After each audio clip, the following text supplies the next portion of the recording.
नमस्कार, आदाब, सत श्री अकाल। मैं योगेश कुमार और आप देख रहे हैं द समाचार भारत, जहां केवल सच दिखता है। जैसा कि आप जान रहे हैं, बिहार में चुनावी बिगुल बजे कुछ दिन बीत चुके हैं। कई चरणों में चुनाव हो चुका है। परिणाम स्वरूप हमने देखा कि कुछ प्रत्याशियों के घर जहां अपार खुशियां दिखी, वहीं कुछ के घर सन्नाटा भी दिखा। बहरहाल ये चुनाव है, इसमें ऐसा होता ही है। बिहार का ये पंचायती चुनाव इस बार कुछ अजीबोगरीब है। जैसा कि हमने आपको पिछली कड़ी में एक चीज़ दिखाया था कि किस कदर बिहार में इस पंचायती चुनाव में सबसे पहले प्रत्याशी गण अपने वोटरों को, मतदाताओं को पहले बहलाने, फुसलाने, रिझाने का काम करते हैं। अगर उन सब चीज़ों से बात नहीं बनती तो उनके बहुमूल्य वोट का कीमत भी देने को तैयार हो जाते हैं। बहुत जगह पे देते भी हैं, यानी यूँ कहें तो उनके बहुमूल्य वोट का कीमत लगा देते हैं। हालांकि कुछ जगहों पर ये चीज़ें सामने आने के बाद कार्रवाई भी हुई, लेकिन ये हाल ऐसा कहें कि बदस्तूर जारी है। यानी कि बिहार पंचायती चुनाव में कहा जाए तो इस बार आम साम दंड भेद सभी चीज़ों का प्रयोग किया जा रहा है। आज हम आपको एक प्रत्याशी से रूबरू कराएंगे और हम सबसे पहले जानने की कोशिश करेंगे कि वह किस सोच, किस मंशा, किस इच्छा के साथ चुनावी मैदान में है। साथ ही साथ यह भी जानने की कोशिश करेंगे कि पंचायती राज व्यवस्था की स्थापना जिस सोच, जिस मंशा के साथ हुई थी, क्या पंचायत उस ओर जा रहा है या फिर पंचायत रास्ता भटक चुकी। ये सारी बातें उनसे जानेंगे। नमस्कार। नमस्कार सबसे पहले आपका परिचय चाहेंगे। जी, मेरा नाम मोहम्मद असगर रेहान है और मैं प्रत्याशी का बड़ा भाई हूँ जी। और एज ए प्रेजेंट जो है, मैं अभी ऑब्वियसली चुनाव जैसे चल रहा है तो मैं उसका हिस्सा भी हूँ जी। और एक प्रत्याशी का बड़ा भाई होने की वजह से मेरा भी कुछ दायित्व है जी जी। और जिसको मैं निभा रहा हूँ और उम्मीद ये कर रहा हूँ कि शायद इस बार जो एक नया बदलाव का जो लहर चला है तो शायद मैं भी उसकी उम्मीद करता हूँ, क्योंकि एज ए कैंडिडेट मैं भी एक नया प्रत्याशी के रूप में हूँ। तो मैं उम्मीद यही करता हूँ कि जनता इस बार जो एक लहर चली है आम लोगों में, इनफैक्ट बिहार के अगर लास्ट जो इलेक्शन कंडक्ट किए गए हैं उनकी अगर रुझान को देखें तो मेरे ख्याल से सब लोग यही इस चीज़ पे उतर गया कि उन्हें एक नया प्रतिनिधि चाहिए जो बेहतर उनके विकास को कर सके। और शायद ये मेरे ख्याल से एक बहुत ही अच्छा एक मेरे ख्याल से इनिशिएटिव है, क्योंकि कुछ लोग एक लीगेसी को लेके चल रहे थे कि हाँ, मैं 15 साल से मुखियागिरी कर रहा हूँ तो शायद मेरा ही लीगेसी चलना चाहिए, लेकिन ऐसी कुछ बात नहीं हो रही। और शायद ये हमारे समाज के लिए, हमारे जनता के लिए एक नया चीज़ है और ऐसा होना भी चाहिए, क्योंकि लोकतंत्र का एक सबसे मजबूत आधार ये होता है कि लोग अपने उस मतदान को पहचाने। एक वोट में बहुत पावर होता है। बिल्कुल। एक्चुअल फैक्ट ये है कि हम उस वोट के पावर को अब तक नहीं समझ पाए हैं। कुछ लोग आते हैं और हमें कुछ पैसे का झांसा दे करके वो हमारे वोट को क्या कर देते हैं, वो खरीद लेते हैं। हालांकि इस बार जो है जनता इस चीज़ से काफ़ी नाराज़ भी है, मैंने खुद देखा है लोगों से। हाँ, एक मंजर आपको ये मिलेगा, एक सीन आपको मिलेगा चौक चौराहे पे। कुछ जो लोग हैं, एक्चुअली वो लोग कैडर जिसको बोलते हैं, जी जी। वो कैडर जो होता है किसी प्रतिनिधि के तरफ से कुछ ढोल बजाना जिसको बोलते हैं ना, या डंका पीटना जो बोलते हैं, वो पीटते रहते हैं। लेकिन आप उस चौराहे से थोड़ी दूर हट के एक घर पे आप जब घुसिएगा तो वो वोटर जो उतना ही इनोसेंट है अभी उसने डिसाइड भी नहीं किया है कि मुझे अब तक वोट किसे देना है। तो उम्मीद मैं ये करता हूँ कि शायद कुछ अच्छा ही होगा। और एक दूसरा चीज़ कि जब भी चुनाव लड़ाया जाता है ना, तो उसमें कुछ सैद्धांतिक मूल्य होनी चाहिए। जी। जो आज के जो मुखिया जो लोग हैं, इन सिद्धांतिक मूल्यों को वो खो चुका है। और मैं एज ए टीचिंग प्रोफेशन में हूँ, क्योंकि मैं कुछ स्टूडेंट्स को ट्यूशन पढ़ाता हूँ। मैं एक प्राइवेट टीचर हूँ। जी। तो ऐसे मैं मेहनत करता हूँ अपने बच्चों को। एक बच्चों को पढ़ाने में, उसको संवारने में बहुत मेहनत लगता है। और पता है, एक हमारा समाज जो एक क्राइसिस से गुजर रहा है, वो क्राइसिस ये है कि जो नव युवक है, जो एडोलेसेंट जिसको हम लोग बोलते हैं, वो एडोलेसेंट जो है इसका शिकार होते जा रहा है। ये पैसों की होड़, ये बोतलों की होड़, ये 1000-2000 नोट की जो खनखनाट है, the jiggling sound of just 1000 rupees and 2000 rupees have made them blind, deaf, and that is going to be very dicey for the coming generation. I'm telling you, ji. this is going to be very dicey. And the big problem is that nobody actually talking about this thing. Everybody is silent. I am thinking right now that the people who are at least educated, they should come forefront. उनको आगे आना चाहिए जी and जब हम पंचायती व्यवस्था की बात करते हैं तो एक्चुअली ये जो व्यवस्था जो थी ये राजस्थान से शुरू हुआ था जी और ये शुरुआत एक बहुत अच्छा इनिशिएटिव था सरकार के तरफ से और इसके पीछे जो मंशा भी था बहुत ही पॉजिटिव एक सोच को लेके इस पंचायती राज व्यवस्था को शुरू किया गया था। लेकिन अगर हम आज की बात करें तो वो जो एक मोडस ऑपरेंडी जो था या एक जो ब्लूप्रिंट तैयार किया गया था उस पंचायती व्यवस्था के लिए वो क्या वो ग्राउंड लेवल पे उतर रहा है नहीं उतर रहा है। प्रॉब्लम इस बात का ये है कि इवन जो वोटर जो एजुकेटेड है वो भी जो इस लहर जो होते हैं जिसको हम लोग बोलते हैं the onerous flow of materialism, इस ऑनरस फ्लो ऑफ मैटेरियलिज्म के पीछे जो है ना ये इवन जो एजुकेटेड लोग वो भी इससे मतलब अच्छा खासा डैमेज हो गए हैं। और ये होड़ जो चल रहा है ये बहुत ही ख़राब, हमारा जो जनरेशन है हम आपको बता रहे हैं ये एक बहुत ही ख़राब क्राइसिस से गुजर रहा है। जिनके हाथों में किताब होनी चाहिए, जिनके हाथों में कलम होना चाहिए और अफसोस की बात ये है कि उनके मुंह में गुटखा है, उनके हाथ में बाइक है जो रैश ड्राइविंग करता है। इवन उसको ये कॉमन सेंस नहीं है कि एक सिविल एक जो ट्रैफिक रूल होता है वो क्या होता है, एक सिविक सेंस जो होता है वो डेवलप नहीं हो पा रहा है बच्चों में। बहुत अफसोस की बात है। और शायद जो बदलाव का जो फेज है इस क्योंकि आप जब इतिहास को देखेंगे तो इतिहास में बदलाव हुआ है। एक फेज हो सकता है कि जैसे हम ये मानते हैं कि जो जनरली 15th सेंचुरी या 16th सेंचुरी को हम लोग बोलते हैं डार्क एज ऑफ हिस्ट्री, इतिहास का अंधकार का जो युग है ना इसी फेज को बोलते हैं जी ठीक। अभी जो हमारा जो समाज जो चल रहा है ना अभी इन सारी चीज़ों से अभी बहुत स्ट्रगल कर रहा है और हमको लगता है कि शायद अब लोगों में कुछ जागरूकता आ रही है और लोग जो है इस तरह की जो ट्रेंड चला हुआ है उस ट्रेंड को लोग बदलेंगे। और मुझे उम्मीद है कि मेरे साथ जो कुछ शिक्षित लोग हैं, इनफैक्ट जो नवजीवक लोग हैं वो हमारे साथ हैं और इन पैसे बांटने वालों को मुंह तोड़ जवाब देंगे। और सबसे बड़ी चीज़ ये बात मैं आपको बता रहा हूँ कि जब भी इलेक्शन लड़ा जाता है इवन इंडिया में तो वो कुछ सैद्धांतिक मूल्यों पर ही इलेक्शन लड़ा जाता है। आपके पास एटलीस्ट कुछ मैनिफेस्टो होना चाहिए, कुछ घोषणा पत्र होना चाहिए।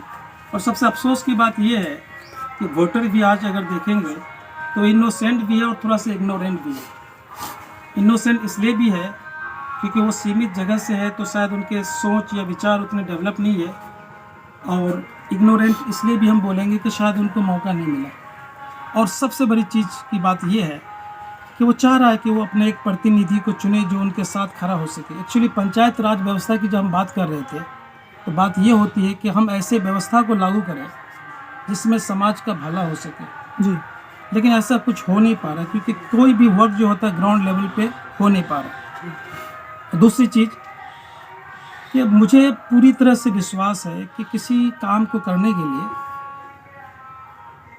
आपके पास एक आइडिया होना चाहिए, एक विज़न होना चाहिए, जोश होना चाहिए। ऑब्वियसली वो इक्वली इम्पोर्टेंट है और उसके साथ साथ थोड़ी बहुत ईमानदारी होना चाहिए।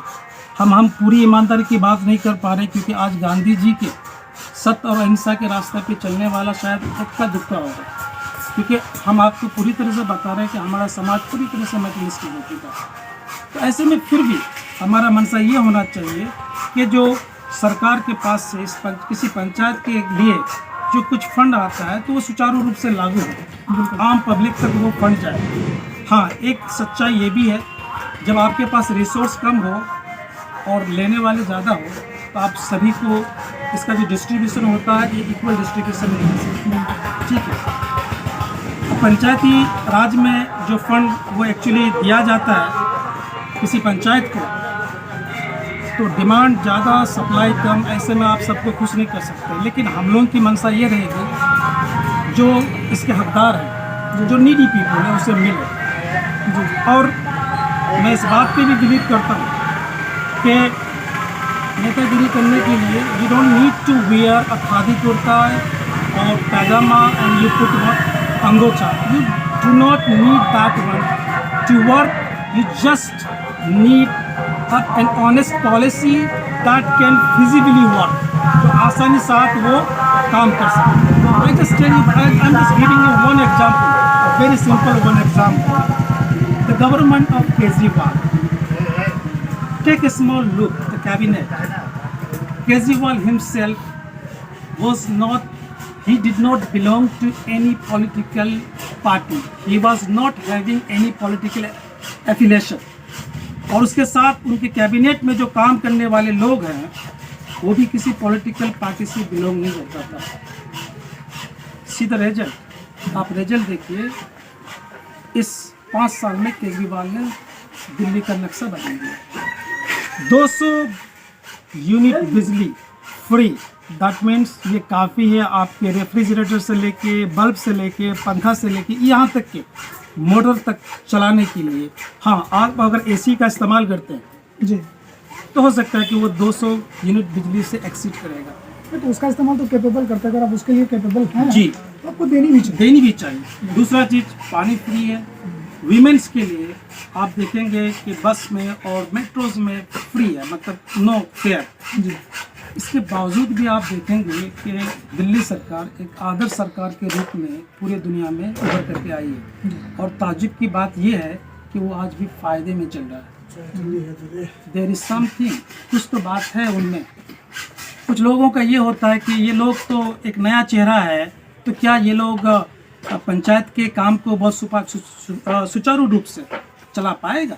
जी, मैं आपको बहुत अच्छा साथ इसको बता सकता हूँ कि पंचायत के काम को चलाने के लिए आपका मनसा ठीक होना चाहिए, आपके विचार ठीक होना चाहिए, समाज को जोड़ने का काम होना चाहिए. क्योंकि हमारे समाज में जो जैसे जो झगड़ा मुकदमा ये सब सारी चीज़ जो कोर्ट कचहरी में जाता वो ना जाए. क्योंकि पंचायत की व्यवस्था का जो मेन उद्देश्य जो था वो यही था जी, कि समाज में बैठ के, चटाई में बैठ के किसी प्रॉब्लम का समाधान निकले. लेकिन आज वो क्या आपको ग्राउंड लेवल पर दिख रहा नहीं दिख रहा. जी, बहुत अफसोस की बात है, अफसोस की बात है. तो मैं ये बता रहा था कि केजरीवाल के कैबिनेट में कोई भी ऐसा बंदा नहीं था कि जो किसी पॉलिटिकल पार्टी से एफिलिएशन था उसका. लेकिन आज वो एक आदर्श सरकार के रूप में सामने आ रही. तो कुछ लोग सवाल पूछते हैं, आप लोग नया है तो आप क्या करेंगे मेरे लिए? तो मैं उनको यही जवाब देता हूँ कि आप मुझे कितना जानते हैं. मैं JNU के एलुमनी हूँ. मैं JNU से पास आउट हूँ, जवाहरलाल नेहरू यूनिवर्सिटी. जी, मैं वहाँ से MA पास किया हूँ. ठीक है ना. जवाहरलाल यूनिवर्सिटी एक ऐसे यूनिवर्सिटी है जहाँ पे कोई भी चीज़ बहुत एक्सट्रीम लेवल पे होता है. पढ़ाई से लेकर के इवन जो वहाँ पे नशा भी लोग करते हैं बहुत एक्सट्रीम लेवल पे करते हैं, पढ़ाई भी बहुत एक्सट्रीम लेवल पे करते हैं. एट द सेम टाइम जो पॉलिटिकल जो उन लोगों का जो इंक्लाइनेशन रहता है या पॉलिटिकल जो एक्टिविटीज़ रहता है उनका, वो भी बहुत ही ज़्यादा एक्सट्रीम लेवल पे रहता है. लोग एक्चुअली हम क्या बोलेंगे, कुछ तोतलाबाजी यहाँ पे हो रही है और इसी पे लोग इन तोतलाबाजी को करके लोगों को बेवकूफ़ बनाते हैं. उनको वोट से वो खिलवाड़ करते हैं. ये मुझे नहीं लगता कि ये होना चाहिए. क्योंकि कभी भी पंचायत की राज व्यवस्था का ये उद्देश्य नहीं था. और एक पंचायत जो है वो हमारा घर है और इसमें से हर उस पंचायत में रहने वाले लोगों की ये ड्यूटी है कि वो उस घर को मजबूत बनाए, खूबसूरत बनाए, ताकि सभी लोग एक स्वाभाविक एक डिग्निफाइड लाइफ में जी सकें.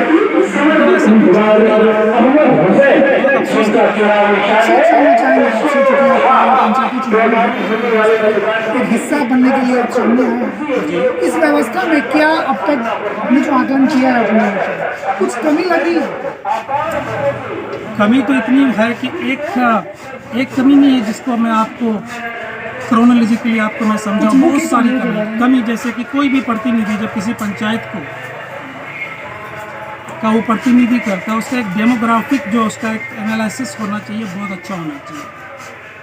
फिर उनके पास ये डेमोग्राफिक स्टैटिस्टिकल सर्वे नहीं है उनके पास, वहाँ पे नहीं है. दूसरा चीज़, आप किसी पंचायत में कोई बंदा किसी चीज़ को अगर वो हकदार है तो पता है वो एक मुखिया नहीं उसको पहचान नहीं सकता। जैसे मेरा मानना है कि आपके टोला में कोई आदमी है जिसको बीपीएल मिलना चाहिए, वो हकदार है इनफैक्ट, और एक मुखिया जो किसी दूसरे गांव से बिलोंग करता है, हालांकि उसी पंचायत का है लेकिन वो दूसरे गांव से बिलोंग करता है, आप उस आदमी के पड़ोसी है, तो मेरे ख्याल से आप बेहतर बता सकते हैं कि उसका घर में चूल्हा जो है ना वो सिर्फ एक दिन जलता है, सॉरी दिन में एक बार जलता है या 2 बार जलता है। तो मैं अपने से डिसाइड नहीं करूंगा कि किसी बीपीएल मिलना चाहिए, मैं वहाँ के समाज के लोगों को लेके बैठूंगा और उनको मैं उनको जिम्मेदारी दूंगा कि आप डिसाइड कीजिए कि इनमें से जो लोग हैं वो कौन है बीपीएल का हकदार है। क्या आप अपने पंचायत को जी उस ओर आगे जाते देख रहे हैं जिस सोच के साथ इसकी व्यवस्था की गई थी? No nothing. मैं इसमें अगर आप बात करेंगे तो मैं इसमें 10 में आपको 0 दूंगा। एक चीज़ और जानना चाहेंगे जी। आपसे। कहीं ना कहीं पंचायती राज व्यवस्था के बाद इतने साल बीत चुके हैं, जी अगर कोई इमरजेंसी आ पड़ती है जी पंचायत में, जी चाहे वो एक्सीडेंट हो या कुछ भी, जी जहाँ इमीडिएट फंड की आवश्यकता होती है, जी तो हर पंचायत के प्रतिनिधि को कहीं ना कहीं राज्य सरकार या केंद्र सरकार की ओर मुंह बाय खड़ी रहनी पड़ती है। जी। क्या पंचायती राज व्यवस्था की इतने दिनों बाद भी पंचायत का अपना कोष नहीं होना चाहिए जिससे वो इमीडिएट किसी चीज़ को इम्पेल कर सके, लागू कर सके या उस चीज़ में काम कर सके? एग्जैक्टली आपने जो बात भाई कही है ना वो होना चाहिए। इसके पीछे आवाज़ क्यों नहीं उठती है? ने आवाज़ कैसे उठेगी? क्योंकि जो लोग इस पोस्ट पे बैठे हुए हैं, जो चेयर पे बैठे हुए हैं, तो उनके आपको बैकग्राउंड को देखना होगा, उनके विजन को देखना होगा। वो लोग ऐसे लोग बैठे हुए जो विजन लेस है, आप उनके बैकग्राउंड को देखिए। कोई स्कूल ड्रॉप आउट है, मैं ये नहीं कहना चाहता हूँ कि इसमें वो लोग जो शिक्षित नहीं है वो नहीं आना चाहिए, लेकिन एक शिक्षित होना एक दूसरी चीज़ है और एक अक्लमंद होना। मैं एक मैं आपको बात बता रहा हूँ। एक साइकोलॉजी में एक टर्म है, जरूरी नहीं है कि एक बुद्धिमान व्यक्ति शिक्षित ही होना चाहिए, और ऐसा भी नहीं है कि कोई शिक्षित आदमी है तो वो बुद्धिमान है। लेकिन कहीं ना कहीं जो लोग बैठे हुए इस कुर्सी में वो लोग ऐसे हैं जो लोग दूरदर्शी नहीं है, उनके पास कोई प्लान नहीं है, उनके पास कोई ब्लू प्रिंट नहीं है।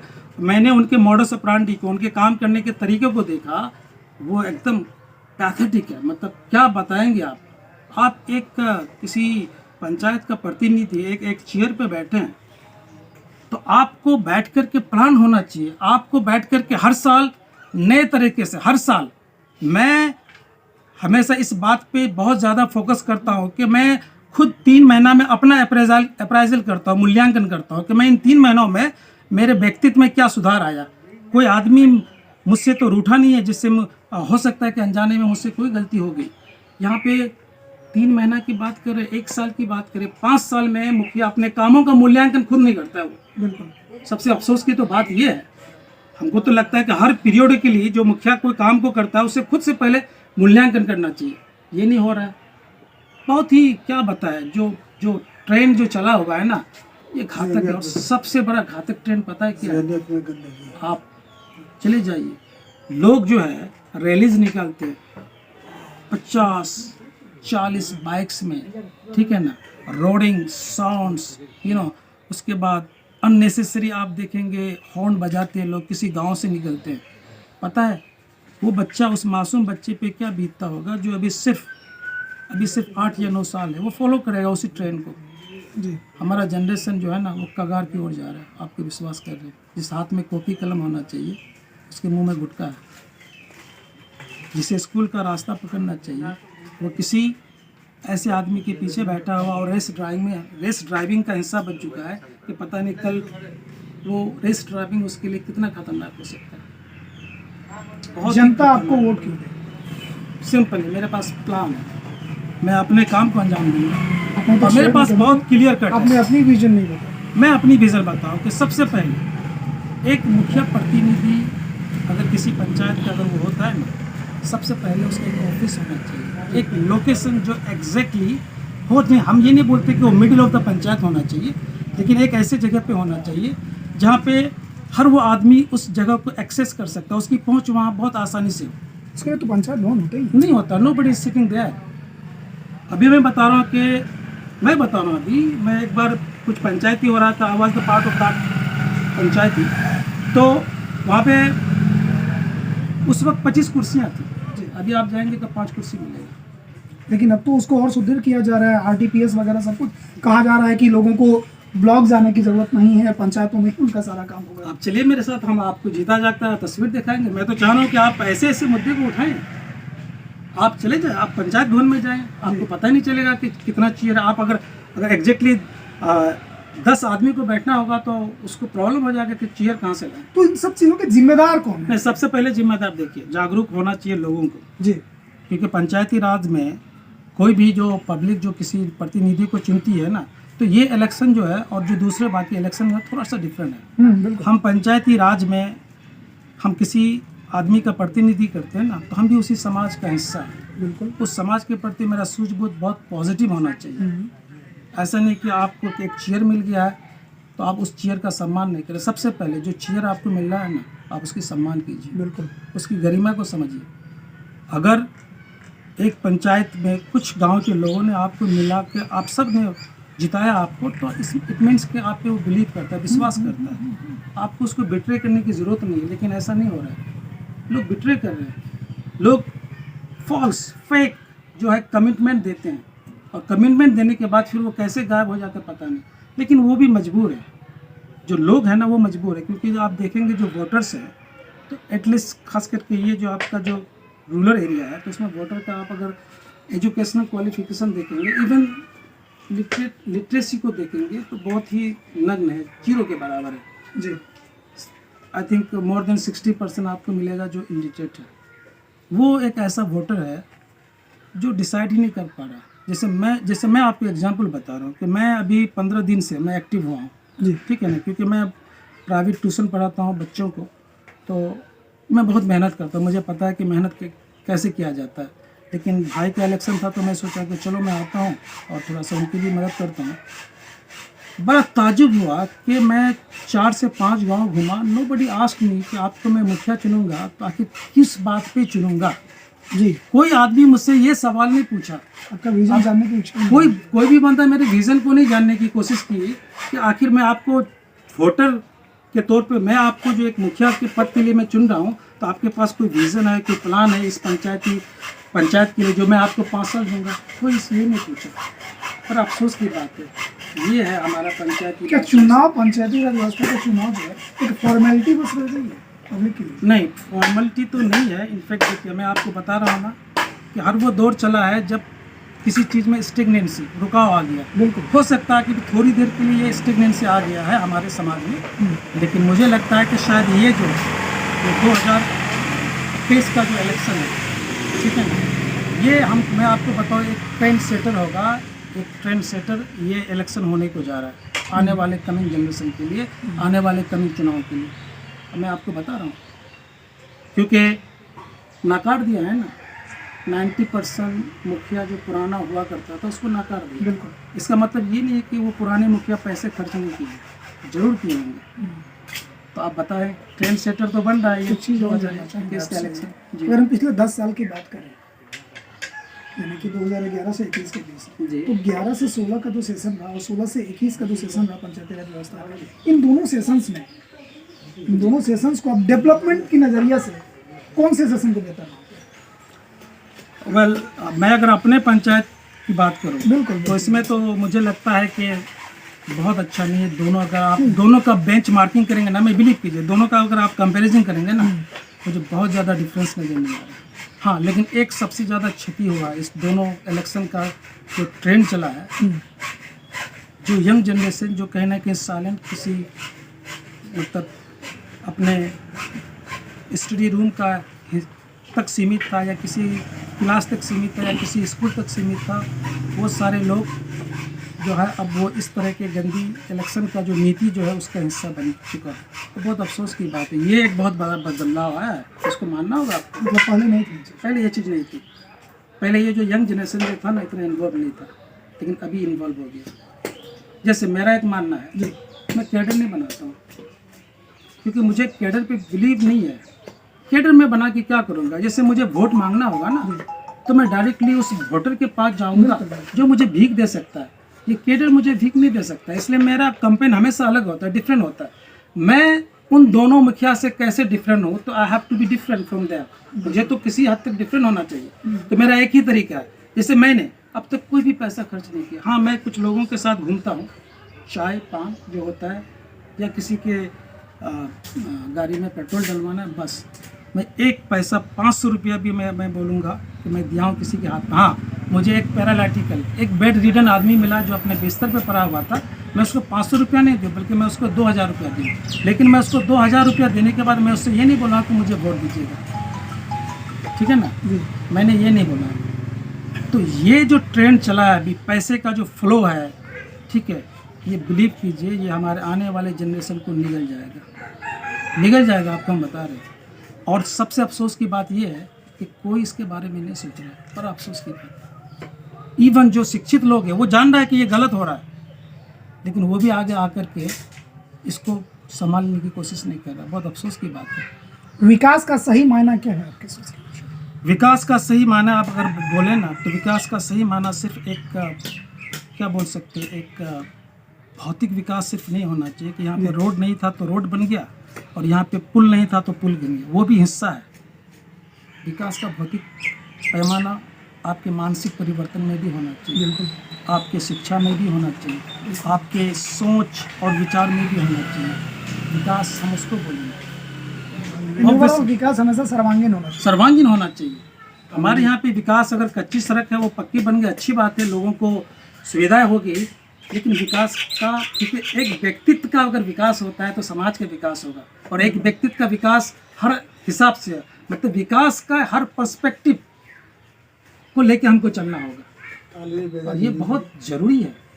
जैसे मुझे नहीं लगता है कि सिर्फ एक मुखिया का काम सिर्फ जो है कोई इंदिरा आवास देना, या फिर आपको वृद्धा पेंशन देना, या फिर राशन कार्ड में नाम लिखाना। वो जनरेशन जो अभी उदासीनता का शिकार बना हुआ है, उसको भी तो आपको संभालना है ना। तो वो कौन संभालेगा? जिसके पास विजन है, जिसके पास प्लान है। उनके पास प्लान नहीं, एमपी, उनके पास कुछ नहीं है। कोई ये मनसा से आता है कि मैं तो सिर्फ 5 साल लड़ूंगा, ये मेरा आखिरी बार है। अरे भाई, आप समाज सेवा करेंगे तो आप 5 साल क्यों लड़ेंगे? मेरा जब तक सांस चलेगा मैं तब तक आपका सेवा करूंगा।